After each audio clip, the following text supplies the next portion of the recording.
Hello friends, welcome to my channel lovely life style. இன்றைக்கி வீடியோவில் சூப்பராக காரசாரமாக மண் சட்டியில் ஒரு மீன் குழம்பு வைக்கிறது தான் நான் சொல்லிக் கொடுக்க போகிறேன். இது நார்மலாக எல்லாருக்குமே தெரியும், ஆனால் என்னோடய வே ஆஃப் ஸ்டைல் எப்படி இருக்குது அப்படின்னு நீங்கள் தெரிஞ்சுக்கணுன்னு ஆசைப்பட்றேன். ஸோ வாங்க வீடியோக்குள்ளே போகலாம். ஸோ ஃபஸ்ட்டு மண் சட்டி நல்லா பழகுனதாக எடுத்து அதில் எண்ணெய் போட்டு, எண்ணெய் கொஞ்சமாக காஞ்சதுக்கப்புறம் அதில் நான் கடுகு ஆட் பண்ணியிருக்கேன். சரியா, கடுகு பொரியட்டும். பொரிஞ்சதும் வெந்தயம் சும்மா கொஞ்சம் ஒரு பிஞ்ச் அளவு வெந்தயமும் போட்டிருக்கேன். வெந்தயம் பொரிஞ்சதுக்கப்புறம் கறி லீவ்ஸ் ஆட் பண்ணியிருக்கேன். கருவேப்பிலை கொஞ்சம் பொரியட்டும். அப்போ அந்த எண்ணெயில் இந்த கருவேப்பிலையோட வாடை கூட நல்லாவே வரும், அந்த ஸ்மெல் கூட ரொம்ப நல்லா கூட இருக்கும் அது குழம்புக்கு. இப்போது பூண்டு ஒன்றும் பாதியமாக இடிச்சிருக்கேன் கல்லில். ஸோ அதையும் போட்டுட்டு இந்த எண்ணெயில் இது எல்லாமே சேர்ந்து ஓரளவுக்கு நல்லா பொரிகிற மாதிரி நம்ம பொரித்து எடுத்துக்கலாம். டீப் ஃப்ரை மாதிரி இல்லை, ஓரளவுக்கு நல்லா வதங்கட்டுமே. அடுத்து ஒரே ஒரு பச்சை மிளகா கீரி போட்டுக்கோங்க. கீராமல் போட்டிங்கன்னா பக்கத்தில் நிற்கும் போது முகத்தில் அப்படியே வெடித்து முகத்தில் தெரிக்கும். ஸோ லைட்டாக கீறிட்டு அதையும் நான் சேர்த்துருக்கேன். இப்போ ஓரளவுக்கு லைட்டாக ஒரு ப்ரௌன் கலர் வர மாதிரி இருக்குல்ல, இந்த டைமில் நான் ஆனியன் ஆட் பண்ணிக்கிறேன். ஒரு 2 பெரிய ஆனியன் ஆட் பண்ணியிருக்கேன்.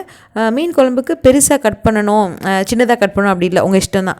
மஞ்சத்தூள் ஒரு 1/2 ஸ்பூன் போட்டிருக்கேன். கல்லுப்பு கொஞ்சம் ஆட் பண்ணியாச்சு. ஆட் பண்ணிவிட்டு ஒரு 5 நிமிஷத்துலேருந்து ஒரு 6 நிமிஷம் இது நல்லா வதங்க விடுவோம். எண்ணெய் ஓரளவுக்கு பிரிஞ்சு வரும்ல, அப்போது அடுத்தடுத்து ஆட் பண்ணலாம்.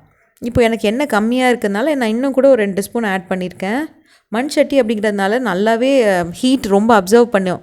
அடிக்கடி அடி பிடிக்கிற பிரச்சனை கூட இருக்கும். அதனால் எண்ணெய் கொஞ்சம் நிறையவே ஆட் பண்ணிக்கோங்க. இப்போ தக்காளி ஒரு 1லேருந்து 2 தக்காளி பெருசாக கையில் ஓரளவுக்கு பிழிஞ்சு விட்டா மாதிரி கட் பண்ணிவிட்டு பிழிஞ்சு நான் அதையும் சேர்த்துருக்கேன் இதோட. ஸோ இதையும் சேர்த்துட்டு கூடவே 1 ஸ்பூனு மிளகாத்தூள் போட்டிருக்கேன். கொஞ்சமாக பெப்பர் ஒரு 1/4 ஸ்பூன் போதும். முழு மிளகு இருந்தால் தட்டி போட்டால் கூட இன்னுமே அழகாக இருக்கும் குழம்பு சாப்பிட்றதுக்கு. ஸோ இப்போ எல்லாத்தையும் சேர்த்து வதக்கிடுறேன். நார்மலாக அந்த நம்ம புளி கரைப்போம்ல, அதில் தான் எல்லோரும் சேர்ப்பாங்க. இது மாதிரி பண்ணிங்கன்னா அந்த பூண்டு வெங்காயம் தக்காளியோட மசாலாலாம் சேர்ந்துருக்கும். இது கொஞ்சம் நல்லாவே இருக்கும். பூண்டெல்லாம் நல்லா ஊறின மாதிரி இருக்கும். அதனால் இந்த மாதிரி ட்ரை பண்ணி பாருங்கள். மசாலா போட்டதும் அடி பிடிக்கிற மாதிரி இருந்தால் லைட்டாக தண்ணி தெளிச்சுட்டே லைட்டாக இதை ஸ்மாஷ் பண்ணிக்கோங்க. இது ஒரு 4 நிமிஷம் எடுக்கும். 4லேருந்து 5 நிமிஷம் வரைக்கும் நல்லா வதக்கி எடுத்துக்கலாம். ஃபஸ்ட்டு தான் எனக்கே மண் சட்டியில் செய்யும் போது அந்த ஸ்மெல் எனக்கு பிடிக்காது, மண் வாடை வர மாதிரி இருக்கும். அப்புறம் பழகின சட்டியான இருந்ததுனால அது பிடிக்க ஆரம்பிச்சிருச்சு.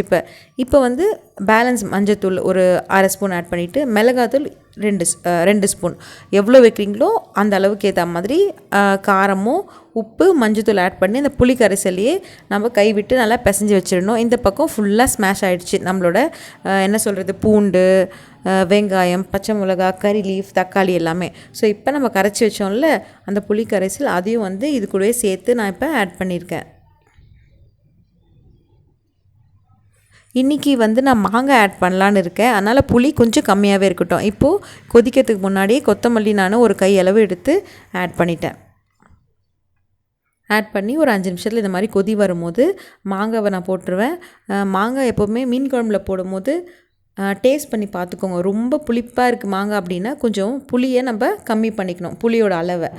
புளியும் நிறைய ஊற்றிட்டு மாங்காவோட புளிப்பும் சேர்ந்ததுன்னா குழம்பு ரொம்ப புளிக்கும், நல்லா இல்லாமல் ஆகிடும். அதனால் இன்றைக்கி என்னோடய மாங்காய் அந்த எடுத்தது ரொம்ப புளிச்சிச்சு, அதனால் நான் கொஞ்சம் தான் போட்டிருக்கேன்.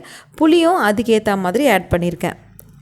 புளி ஒரு பெரிய நெல்லிக்காய் சைஸ் இருக்குல்ல, அந்த மாதிரி 2 நெல்லிக்காய் சைஸ் அளவு நான் எடுத்து கரைச்சி வச்சது தான்.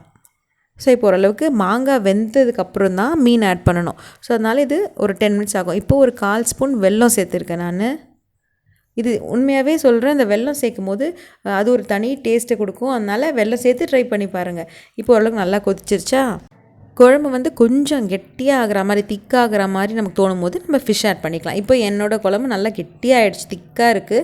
ஸோ இப்போ நான் வாஷ் பண்ணி வச்ச மீனெல்லாம் இதில் ஆட் பண்ணிக்கிறேன். ஃபிஷ் மட்டும் எப்பவுமே டாக்டர்ஸ் சஜஸ்ட் பண்ணுறது என்னென்னா சின்ன மீன், அதுவும் ஃப்ரை பண்ணாமல் இந்த மாதிரி நம்ம ஒரு கிரேவியாவோ ஒரு குழம்பாவோ செஞ்சு சாப்பிட்ணும். அப்போ தான் உடம்புக்கு ரொம்ப நல்லது. கண் பார்வைக்கு மீன் ரொம்ப நல்லது அப்படின்னு சொல்கிறாங்க. ஸோ அடிக்கடி இந்த மாதிரி நம்ம செஞ்சு சாப்பிட்றது உடம்புக்கு ரொம்ப நல்லது. ஸோ இப்போ எல்லாமே ஆட் பண்ணிவிட்டேன். ஒரு போட்டுட்டு உடனே மிக்ஸ் பண்ணி விடணும் தான். அதுக்கப்புறமா மிக்ஸ் பண்ணிங்கன்னா ஃபுல்லாக முள்ளெல்லாம் தனித்தனியாக வந்துடும், மீனோட முள்ளெலாம். ஸோ லைட்டாக போட்டுட்டு ஃபஸ்ட்டு சும்மா, ஏன்னா சின்ன மீன் அப்படிங்கிறனால ரொம்ப நம்ம மிக்ஸ் பண்ணக்கூடாது. மைல்டாக மிக்ஸ் பண்ணிவிட்டு இந்த டைமில் உப்பு மட்டும் நம்ம வேணும்னா செக் பண்ணிக்கோங்க. செக் பண்ணிவிட்டு இப்போ மூடி போட்டு வச்சுடுறேன். மூடி போட்டுட்டு ஒரு 3 மினிட்ஸ் பாயில் ஆனால் போதும். அதுக்கு மேலே விடணும்னு அவசியம் கிடையாது. 3 மினிட்ஸ் கழித்து நான் ஓப்பன் பண்ணி காட்டுறேன். ஸோ இந்த மாதிரி நல்லா பபிள்ஸ் வந்து கொதிச்சிட்ருக்கு. ஸோ மீனும் நல்லாவே கம்ப்ளீட்டாக வெந்திருக்கும். ஸோ இப்போ நான் என்ன பண்ணுறேன், அடுப்பை வந்து ஆஃப் பண்ணிடுறேன். மண் பாத்திரம் அப்படிங்கிறதுனால அடுப்பை ஆஃப் பண்ணதுக்கப்புறம் கூட அது கொஞ்சம் கொதிச்சிட்டே இருக்கும், ஒரு 2 நிமிஷம் 3 நிமிஷத்துக்கு. அதனால் நம்ம முன்னாடியே நம்ம ஆஃப் பண்ணுறது ரொம்ப நல்லது. ஸோ இப்போ நான் ஆஃப் பண்ணிவிட்டு சும்மா மைல்டாக மிக்ஸ் பண்ணி இன்னொரு பாத்திரத்தில் நான் ட்ரான்ஸ்ஃபர் பண்ணிட்டேன். அவ்வளோதான். ஸோ அட்லாஸ்ட் ரொம்ப டேஸ்ட்டாக இருந்துச்சு. மீன் குழம்பு அப்படின்னாலே மாங்காய் போட்டு ட்ரை பண்ணி பாருங்கள். ஸோ என்னோடய வீடியோஸ் உங்களுக்கு பிடிச்சிருக்கு அப்படின்னா லைக் ஷேர் பண்ணி சப்ஸ்கிரைப் பண்ணி வச்சுக்கோங்க. தேங்க்ஸ் ஃபார் வாட்சிங் மை வீடியோ.